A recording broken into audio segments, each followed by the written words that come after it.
تسنیه تقریبا یو ځواني یو پیغله باکره پیغله ته وایي. دلته غیر شادي شده الک او غیر شادي شده جنۍ نه تعبیر کړی په بکران د دې حد 100 کوړي دي. وینفیان او جلاوطني ده. جلاوطني حد ده په نزد امام شافعي صاحب او تعذیر ده په نزد احنافو باندې. منګ وای داري قاضي خوخه ده که مناسب غني ملک بدر جلاوطن دی کیو که مناسب نه غني نه دی کوي وای. الزانية والزاني فاجلدوا كل واحد منهما 100 جلدة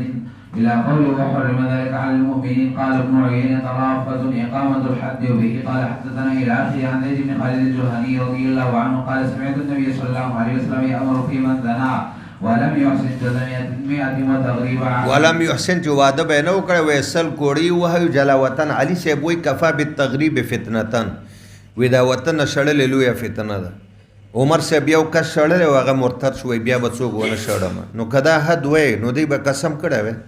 یا کدا حد وای نو علي صاحب ورته فتنه ویلې خو حد نو غنل. قال ابن شهاب الى اخره ان عمر بن الخطاب غرب ثم لم تزل تلك السنه وبه قال حدثنا الى اخره عن ابي هريره رضي الله عنه ان رسول الله صلى الله عليه وسلم قضى في من زنى ولم يحسن بنفي عام باقامه الحد عليه او حدم جاری کو جلاوطنی علی نفی اهل المعاصی والمخنثین.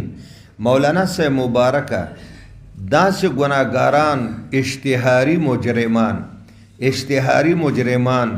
چې هغه ډېرو جرایمو کې ملوث دي جرایم پیشه خلق دي او د قرنګ مخنثین هجړاګان د دواړو جلاوطن کول جایز دي ملک بدر چې خلق ته نه تنګ یا عن ابن عباس رضي الله عنه عن النبي صلى الله عليه وسلم المخنثين من الرجال والمترجلات من النساء مترجلات متشبهات من النساء چې کوم خزه سړو سره ځان مشابه کوي او سړی خزو سره وي اخرجوهم من د تکلفي اجراګانو ته وي ښه واخرج فلانا واخرج او د قرنګ حضور پاک هیڅ پنوم باندې هجړه شړل او د مدینه نه واخرج فلان او عمر فاروق یو هجړه د مدینه نه جلاوطن کړي ول. باب من امر غیر ما باقامه الحد غیبا عنه. ترجمه دا ده چې امیر او قاضي یو کس ته وایي چې ورشه فلان کی سړی متعلق راپورټ ده چې زنا یې کړی یا د خزه تحقیق وکا گواهان یا اقرار که ثابت شو حد جاری بالکل جاری کول شي. د حد جاری کولو لپاره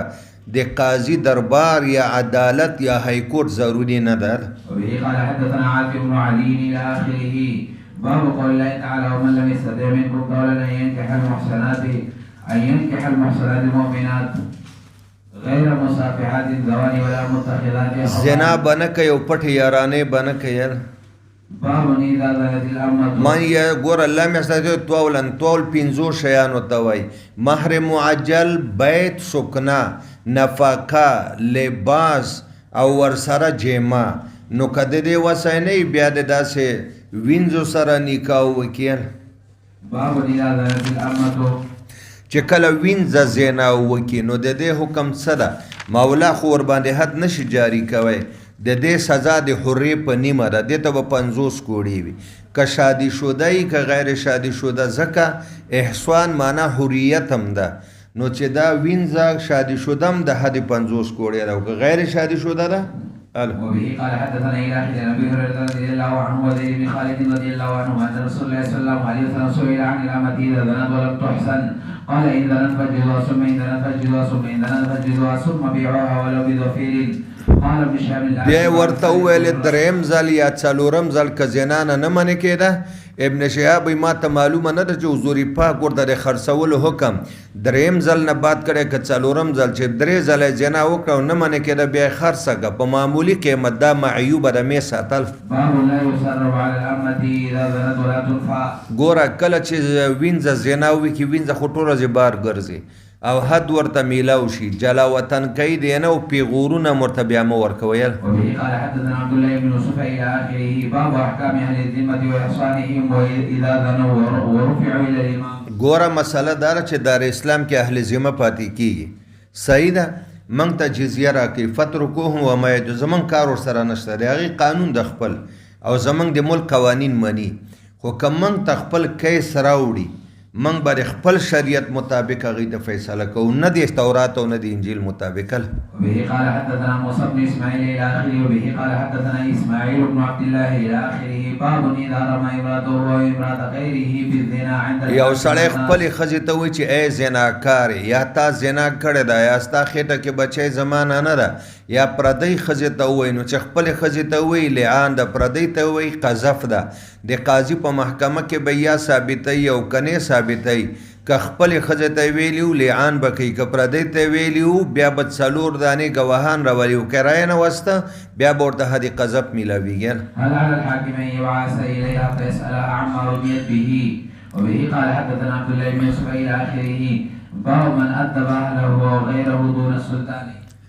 یو سړی خپلې ښځې ته بچیانو ته تادیبا تعزیرا سزا ورکولی شي بغیر د اجازت د بادشاه او د والی او د قاضي نه او ورکولی شي. وقال ابو سعيد رضي الله عنه النبي صلى الله عليه وسلم اذا طلق عرض احد يمر بين يديه فليدفعه فان ابى فليقاتله وفعله ابو سعيد. ګوره دا تعدیب ده قتل معنا حقیقي نه ده چې مړ دی کې که مړ که قصاص پې واجبېږي معنا دا ده چې په زور باندې دی منع کې خېټه کې دی په سوک باندې ووهي داسې دا د پردی ده او تعدیب دی ورته ورکو قاضي درته اجازت نه ده کړی. وبه قال حدثنا اسماعيل الى اخره وبه قال حدثنا يحيى بن سليمان الى اخره باب من راى مع امراته رجلا فقتله. ګوره مولانا صاحب یو سړی د خپلې ښځې سره په قبیحه حالت کې په فحشا کې پردی سړی وګوري په عمل قبیح باندې آیا دا وجلی شي که نه او که دا خاوند دا زانی او دا خپله ښځه مړه کي آیا قانون به دی رانیسي دی به قصاص کوي که نه. یو جمهوریت ده په جمهوریت کې خو به چمړه در نه وباسي د غیرت په نوم باندې په قتل پابندي ده. غیرت په نوم قتل همدا ده چې تا خور او ښځې لور سره څوک ولې د وجنې به نه لکه شاریانو غوندې به ورته وایي چې بې ادبه بې عقله څوک داسې کار کوي زه چې بیا رانه شي او که نه بیا داسې کار ګوره ونه کې. او یو قضا ده یو افتا ده په اسلامي نظام کې که قضا وه مړ دی کو کیس در باندې راغی کیس باندې چلیږي او یو افتا ده که زانی دې مړ کو ښځه دې مړه کړه د الله په عدالت کې سرې سترګې ګرځه ته پاکې خدای دې ور باندې نه نیسي ځکه تا په عملي قبیح کې کتلي که نه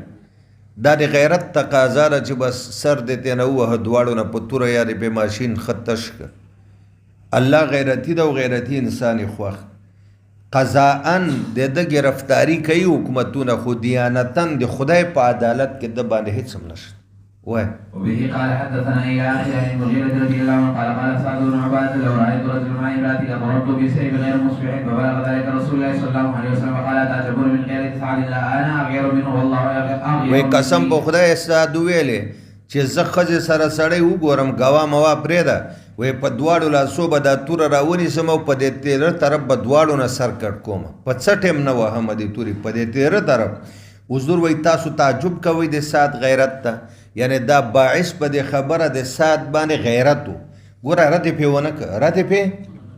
وی دا خبره چې کوي د غیرت نه کوي خو دنه زه ډېر غیرتي یم او ما نه الله ډېر غیرتي ده. باب ما جاء في التعريض. تعریض هغې سزا ته وایي چې د الله او رسول د طرفه مقرره نه وي او د هغې اختیار حکمرانانو د حکومت ته او قاضیانو ته ورکړی چې څومره مناسب ګڼي ورکړي. وبه قال حدثنا اسماعيل الى اخره باب كم التعبير والادب. تعذیر به څومره ورکوي تعدیب به څومره ورکوي یو مجرم ته اشاره دې ته چې په دې کې اختلاف د اقوالو ده. بعض وایي کم سے کم تعذیر 15 کوړو نه واله تر 15 اویا کوړو پورې ده او دا امام ابو یوسف صاحب مذهب ده. امام ابو حنیفه صاحب وایي چې د 15 کوړو نه واله تر 15 کوړو پورې نیم حد د غلام او امام ابو یوسف وایي نیم حد د حر خو چې قاضي څومره مجرم ته به ګوري جرم ته به ګوري او د هغې اصلاح ته چې په څومره باندې اصلاح راځي هغومره کوړې به ورباندې لګوي. وبه قال حدثنا الى اخره عن ابي هريره رضي الله عنه قال كان النبي صلى الله عليه وسلم يقول لا يجلد فوق 10 جلدات الا في حد من ګوره د لسو نه به بره نه وایي الا فی حد مګر حد کې چې حدود الله دي زنا شرب خمر او قذف معنا دا ده که مجرم په 10 کوړو باندې اصلاح کېده بیا د 10 نه زیات نه وهي او که په 10 باندې نه اصلاح کېده او د جرم نوعیت زیات ده نو ډېر یې وهلی شي. وبه قال حدثنا عمرو بن علي الى اخره وبه قال حدثنا يحيى بن سليمان الى اخره وبه قال حدثنا يحيى بن بكير الى اخره ان ابا هريره رضي الله عنه قال نهى رسول الله صلى الله عليه وسلم عن الوصال فقال له رجل صوم وصال 2 ورځې 8 ورځې روژه تواصل فقال رسول الله صلى الله عليه وسلم ايوب مثله زه چې صوم وصال کوم نو ما ته خدای پاک رزق راکوي تاسو خو زما په شان ته نه یې که نه. فلما ابوا ينتهوا عن الوصال واصل به دغه کې مطابقت ترجمه الباب سره راغی وی ښه نه منې کوي که نه افسوس چې د اختر میاشت راوخته که نه ما به 10 ورځې صوم وصال کړی چې تاسو ته پته لګېدلې وه دی زوره نه ورکوله صحابه زه ورته مه کوئ وصال خدا معنا ده چې 2 ورځې 6 ورځې 8 ورځې عمر فاروق 2 ورځې روژه و اوس کېدای شي څوک د شپې د ورځې حضور به 10 ورځې روژه و صحابه وایي مه کوئ ګورئ تاسو یې نشئ کولی خو یو ځلې چې نه منې کېدل وایي افسوس چې میاشت راوخته لو تأخر لزدکم که دا میاشت نه وای راختلی اختر ما به دا صوم وصال زیات کړی وای کالمنکل لهم لکه حضور چې صحابه ورته سزا ورکوي څه ورکوي لکه زه وایم هلکه سم شي که نن تر ماخوستنه سبق ووایي لکه سړی چاته سزا ورکوي. وبه قال حدثنا الى اخر عبد الله بن عمر رضي الله عنه انه كان يضربون على عال رسول الله صلى الله عليه وسلم اذا اشتروا طعاما جذافا يبيعوا في مكانهم حتى يروه الى رحالهم. هلکه چې یو طعام ماکولات مشروبات چې هر څه مکدي موزونات دي که مکیلات دي تا چې پټکل باندې واخیسته که یې کور ته د خوراک دپاره وړې خو خیر ده او که خرڅولو دپاره وړې تر څو دی چې پیمانه پکې جاري کړې نه وي او تر څو چې وزن تر هغې درته اوچتول هم ناروا دي. وبه قال حدثنا عبدان الى اخره باب من اظهر الفاحشه والتلطخ والتهمه بغير بينه. داسې یوه خبره چې دلالت کوي په فاحشه باندې د دې خبرې ښکاره کول په ژبه څنګه دی یو والتلطخ یو سړي باندې عیب لګول عیبدار کول والتهمه یو سړي باندې بهتان ویل بغیر بینتین بغیر د ثبوت نه نو د دې حکم سره یو چاته وایي فاسقه فاجره زناکاره لوطي بدعمله بدکرداره دا اوس موږ عیبداره که که نه تهمت بهتان هم ولګو که نه ثبوت را سره نشته نو دې حکم سره وایي. وبه قال حدثنا علي الى اخره وبه قال حدثنا الى اخره عن القاسم بن محمد قال ذكر ابن عباس المطلعين فقال عبد الله بن شريح التي قال رسول الله صلى الله عليه وسلم كنت رجلا امراه عن غير بينه قال لا تلك امراه اعلنت. وبه قال حدثنا دې باندې خو بار دا روایت تیر د ابن عباس به ویلي وای دا د هلال ښځه نه وه دا مدینه کې بله ښځه وه چې کولا او زناګانې به یې کولې حضور ویلې افسوس چې په دې باندې ګواهان تیر شي زما مخکې دې ته به زه حد ورکومله. عن ابن عباس رضي الله عنه ذكر المطلعين عند النبي صلى الله عليه وسلم قال عاصم بن عدي في ذلك قال ثم انصرف فاتاه رجل من قومه يشكو انه وجد مع علي رجل قال عاصم مبطوليت بهذا الى لقول فذهب الى بعد تر د زوی د لاسه زه په دې خبره کې واقع شوم فأخبره بالذي وجد عليه امرأته وكان ذلك الرجل مصفرا قليل اللحم ثبت الشعر رنگ نه زیړو بدن کې ویښته کم او به ویښته یې ګلګوتي ول. وكان الذي ادعى عليه انه وجده عند علي ادم خدلا هغه چې و آدم غنم رنګ او خدلا پنډور کناټور کثیر اللحم بدن کې غوښه ډېره وه حضور ویلې اللهم بین خدایا د دې ښځې بچی ژوندی پیدا که چې صورتحال واضحه شي چې دا پلار ته راځي که زاني ته راځي. فوضعت شبیها بالرجل الذي ذکر زوجها نو په هغه طریق بچی پیدا شو مشابه و د هغه سړي سره چې خاوند دا ښځه په هغه بدنامه کړې وای معنا زاني سره اورې که نه چې ما دا سړی د خپلې ښځې سره دا مکه سړي صفتونه په دې ماشوم کې پنډورو کناټورو غوښو نه ډکو سترګې غټې وې تورې ویل. ولعن النبي صلى الله عليه وسلم بينهما فقال الرجل لابن عباس في المجلس هي التي قال النبي صلى الله عليه وسلم لو رجمت احدا بغير بينة رجمت هذه فقال لا تلك امرأة كانت تظهر في الاسلام السوء. ښکاره به زناګانې کولې. باب رمي المحصنات په پاک دامنو ښځو باندې د زنا تهمت لګول معلومه شوه چې تهمت لګول کبیره ګناه ده په دې وعید شدید ده او په دې باندې لعنت راغلی ده او که ثابت نه که نو اتیا کوړې به د قاذف ته ورکول کېږي. والذين يرمون المحصنات ثم لم يأتوا بأربعة شهداء فاجلدوهم 80 جلدة إلى غفور رحيم. إن الذين يرمون المحصنات الغافلات المؤمنات وبه قال حدثنا عبد العزيز إلى آخره باب قذف العبيد. یو سړی چې غلام ته وایي چې ای زناکار د دې پاره څه شته که نشته. وبه قال حدثنا إلى آخره عن أبي هريرة رضي الله عنه قال سمعت أبا القاسم يقول من قذف مملوكه وهو بريء مما قال جلد. چا چې خپل غلام ته وویل چې ای زناکار او لوتی و هغه زناکار او لوتی نه و، په دنیا کې آقا ته په خپل مولا غلام نه میلوي، هغه قذف نه میلوي، ځکه شبهه ده که نه، او حدود شبهاتو سره ساکتېږي که نه.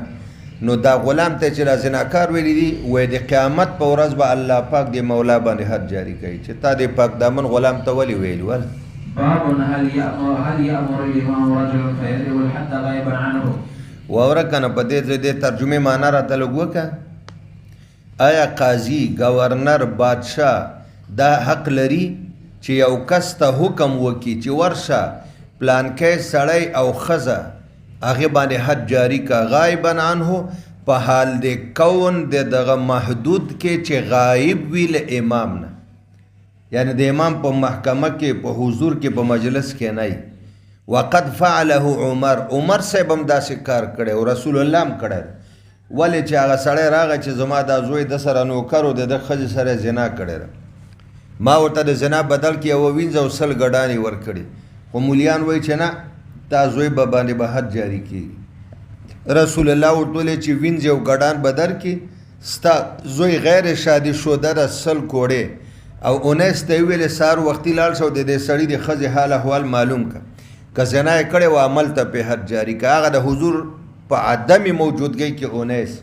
عمر صاحب په عدم موجودګۍ کې یو صحابي لېږلی په محدود حد دا جایز ده. وبه قال حدثنا محمد بن يوسف إلى آخره. بسم الله الرحمن الرحيم. كتاب الديات. مولانا صاحب تاسو ته پته ده که نه په قتل عامد کې 4 شیان جایز دي. قتل عامد شبه عامد، قتل خطا شبه خطا او قتل بالمسقط. تاسو هدایو کې ویلي هغې سره زموږ څه کار نشته. اول نمبر په قتل عامد کې قصاص واجب اصلي. دویم نمبر دیت، که خلک وایي چې من قصاص نه لو موږ له دیت راکړي. دریم نمبر صلح علی مالین، صلح علی مالین. او څلورم نمبر عفو، چې نه قصاص اخلو نه دیت اخلو نه مال واړو، عفو کوو. دا ټول په دې کې جایز دي. په قتل عامد کې واجب اصلي قصاص شو، دیت او صلح علی مالین او عفو دا نائب دی له واجب اصلي نه چې قصاص وای. وقول الله تعالی ومن يقتل مؤمنا متعمدا فجزاؤه جهنم. وبه قال حدثنا قتيبة. نو تا ته پته ده دیت د دیت جمع ده عوض مالی، خون بها د وینې قیمت اله إلى آخره. وبه قال حدثنا إلى آخره عن ابن عمر رضي الله عنهما قال قال رسول الله صلى الله عليه وسلم لن يزال المؤمن في فسحة من دينه. مؤمن به همیشه د خپل دین کې دا بیغمه مطمئن ګرځي چې تر څو یې ځان نه واقع کړی په حرامه وینه کې. نو چې کله حرامه وینه تویه کړه باز مکه پې راتنګه شوه، چا چې قتل کړي ښکلا وګرځېدی شي بیا، او چې نه یې کړی موتا غونې نیمه شپه د ورځې ځان له بېګاډ او بېګین او بېغید د ګنمین او د وسلو نه ګرځو که نه، او په قاتل ځمکه راتنګه نه په یو ځای شپه هم نه شي کوی. وبه قال حدثنا إلى آخر عن عبد الله بن عمر رضي الله عنهما قال إن من ورقات الأمور او د دې معنا خو لږ وکړه که نه. اوله ورقات الامور پیچیده امور، تباکن امور، هغه چې بنده ته د وتلو لار بیرته نه ورکوي. چې یو ځل یې ورته اصل کې څه ته وایي ګرداب، او اوبو کې نه یا ګرداب چې ځای په ځای اوبه تاویږي ډېر عمیق ځای.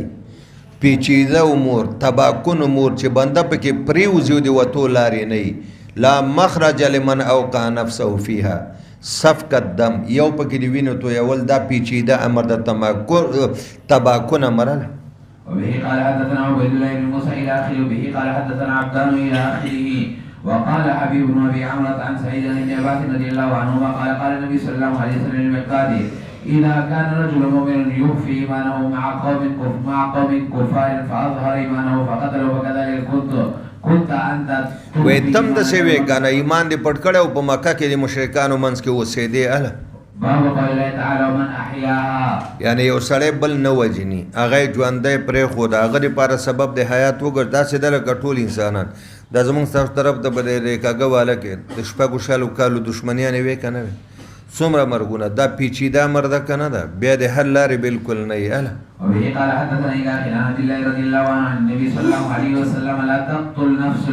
إلا كان على ابن آدم نه وجلی کېږي لا تقتل نفس نه وجلی کېږي یو انسان بې ګناه خو که چا مړ که نو د دې ګناه کې ورسره د آدم علیه السلام اول زوی قابل شریک ده ځکه د ناحقه قتل چې هابیل یې مړ که خو بنیاد ده کې خو د من سنتن سیئتن کې راغی که نه. وبه قال حدثنا ابو الوليد الاخري وبه قال حدثنا محمد بن بشار الاخري وبه قال حدثنا محمد بن بشار الاخري وبه قال حدثنا اسحاق المنصور الاخري وبه قال حدثنا عمرو بن زرارة الى اخره وبه قال حدثنا الى اخره عن عبادة بن الصامت رضي الله عنه قال إني من النقباء الذين بايعوا رسول الله صلى الله عليه وسلم بايعنا على أن لا نشرك بالله شيئا ولا ندري ولا نسرق ولا نقتل النفس التي حرم الله ولا ننتهي ولا نعصي بالجنة إن فعلنا ذلك فإن غشينا من ذلك شيئا كان قضاء ذلك إلى الله. وبه قال حدثنا موسى بن إسماعيل إلى آخره وبه قال حدثنا عبد الرحمن بن مبارك إلى آخره باب قول الله تعالى يا أيها الذين آمنوا كتب عليكم القصاص في القتلى. ګوره واجب اصلي قصاص ده که نه فی القتله په مړو کې و فی القصاص حیات نو چې یو په یو مړ شو دښمني تل دپاره ختمه شو چې بدل وانهلي دښمني به روانه وي داسې سوال القاتل حتی یقر قاضي به د قاتل نه تپوس کوي چې هغه اقرار وکړي چې ما دا قتل کړی ده او اقرار په حدودو کې علی قتل صاحبي چې ما دا سړی وجلی ده او یا به په ده باندې دوه ګواهان پیش کیږي. وبه قال حدثنا حجاج بن خالد الى اخره باب اذا قتل بحجر او بعصا. دې ته تاسو په هدايه بویو کې څه قتل بالمسقل قتل بالمسقل چې په کاڼي باندې غټ لرګي باندې په غټ امسا باندې ووهي او مړی کې د دې حکم سره امام بخاري د عادت مطابق دې باندې حکم لګولی نه ده ځکه قتل بالمسقل څوک په قتل شبه عامد کې راولي او څوک په قتل عامد کې راولي څوک پکې قصاص وایي او څوک پکې دیت مغلظ وایي. وبه قال حدثنا محمد الى اخره باب قول الله تعالى ان النفس بالنفس وكتبنا عليهم ان النفس بالنفس ما په بني اسرائیل دا لازم کړیو چې نفس به په بدل د نفس کې زمونږ او د شوافی ولانزه په څه کې دا غي وی عبد په هور په عبد نه قصاص کې مذکر به مؤنث په الحر بالحر آیات باندې موږ په وکتبنا علیهم ان النفس بالنفس باندې وایي چې یو په بل باندې قصاص کیږي. وبه قال حدثنا عمر بن حفص الى اخره عن عبد الله رضي الله عنه قال قال رسول الله صلى الله عليه وسلم لا يحل دم امرئ مسلم يشهد ان لا اله الا الله والى اخره باب من اقاد بحجر. څوک چې قصاص اخلي د ظالم نه په کاڼي باندې نو بالکل دا جایز ده. حضور پاک د مسلمانانو یو جنۍ و یو یهودي د معمولی سونې د لالچ دپاره چې هغې نه واخیسته هغه یو سر یې په کاڼي باندې ایښی او په بل کاڼي چخولی خو مړله نه وه حضور ته یې راوسته نو خبرې خو یې نه شي کولی حضور پلانکي وجلی داسې به یې کول چې د یو یهودي نامه یې واخیسته هغه وجلی سر یې داسې وی رایولی چې رایولسته هغه اقرار وکړی د ده سر هم د دوو کاڼو منځ کې وچکوئ ځکه قصاص ده که نه.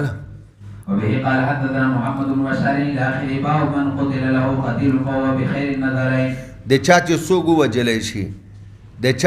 ووجلی شي تاسو نه که څوک تپوس وکړي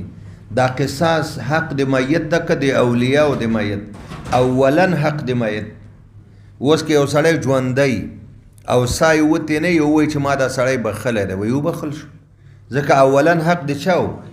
بیا چې میت مړ شو نو د هغه نه دا حق را منتقل شو چا ته نو اولیاء د مقتول ته په دوو کې د یوې خبرې اختیار ده چې دی قصاص اخلي د قاتل نه او که دیت ته نه اخلي او یا د رسول علی مالین کوي او که چېرته یوې وکړه نو نور اختیار یې ختم شو که دیت یې واخیسته یا روغه یې وکړه هغې نه پس بیا وجلی نه شي په خبره پوه شوی. وبه قال حدثنا الى عن ابي هريره رضي الله عنه انه قتل رجلا وقال عبد الله بن رجاء حدثنا حرب عن يحيى قال حدثنا ابو سلمة قال حدثنا ابو هريره رضي الله عنه انه عام فتح مكه